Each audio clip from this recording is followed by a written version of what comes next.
Sir ಈಗ ನಮ್ಮ ಬಾರಲ್ಲಿ ನಮ್ಮ ಅಣ್ಣನ ಮಗ ಹಾಂ ಸರ್. ಮತ್ತೆ ನಿಖಿಲ್, ಯೋಗೇಶು ಅವ್ರ ಅಷ್ಟೆಂಟು ಎಲ್ಲ ಇಲ್ಲೇ ಇದ್ರು. ಓಕೆ. ಅವ್ನು ಬಂದು ಸಾಲ ಕೊಡಿ ಅಂತ ಕೇಳಿದ್ರು, ಸಾಲ ಕೊಟ್ಟಿಲ್ಲ.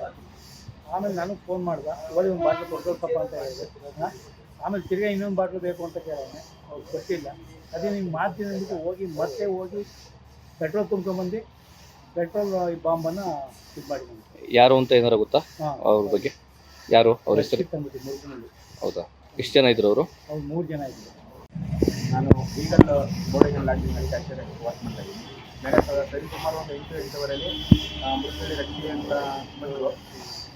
ಬಂದ್ಬಿಟ್ಟು ಎಣ್ಣೆ ಕೇಳಿದ್ರು. ನಾವು ಎಣ್ಣೆ ಕೊಡಲಿಲ್ಲ. ಓನರ್ ಫೋನ್ ಮಾಡುವಂಥದ್ದು, ಓನರ್ ಫೋನ್ ಮಾಡಿದ್ವಿ. ಇವರು ಬಾಟ್ಲು ಕೊಡ್ತಾಯಿತ್ತು ಅಂತ ಹೇಳಿದ್ರು. ಅದಾದಮೇಲೆ ಇಲ್ಲ ನನಗೆ 2 ಫುಲ್ ಬಾಟ್ಲು ಬೇಕೇ ಬೇಕು ಅಂತಂದರು. ಇಲ್ಲ ನೀವು ಕಾಲ್ ಮಾಡಿ ಅಂತ ತಿರ್ಗಿ ಅವ್ರು ಕಾಲ್ ಮಾಡಿಸಿದ್ರು. ಆವಾಗ ಸರಿ ಆಯಿತು ಹೋಗಿ ಕೊಟ್ಟು ಕಳಿಸು ಅಂತಂದ್ಬಿಟ್ಟು ಇವ್ರು ಹೇಳಿದ್ರು, ಕೊಟ್ಟು ಕಳಿಸಿದ್ವಿ.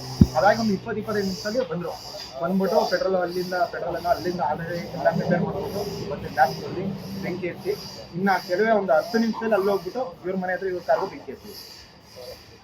ಸುಮಾರು ಎಷ್ಟು ಜನ ಇತ್ತು? ಸುಮಾರು ಒಂದು 3 ಜನ ಇದ್ರು. ಬೈಕಲ್ಲಿ ಬಂದಿದ್ರು, ಆಕ್ಟಿವಾದಲ್ಲಿ ಮತ್ತು ಪಲ್ಸರಲ್ಲಿ ಬಂದಿದ್ರು. ಅವ್ರ ಹೆಸರು? ಎಲ್ಲ ಒಬ್ಬರು ಅವನ ಹೆಸರು ರಕ್ಷಿ, ಇನ್ನೊಬ್ಬನ ಹೆಸರು ಸುನಿಲ್, ಇನ್ನೊಬ್ಬ ಸಚಿನ್. ಇಬ್ಬರು ಫೇಸ್ ಕವರ್ ಮಾಡ್ಕೊಂಡಿದ್ರು. ಇವನು ಬಟ್ಟೆ ಮುಚ್ಕೊಂಡಿದ್ದ ಬಾಯಿ.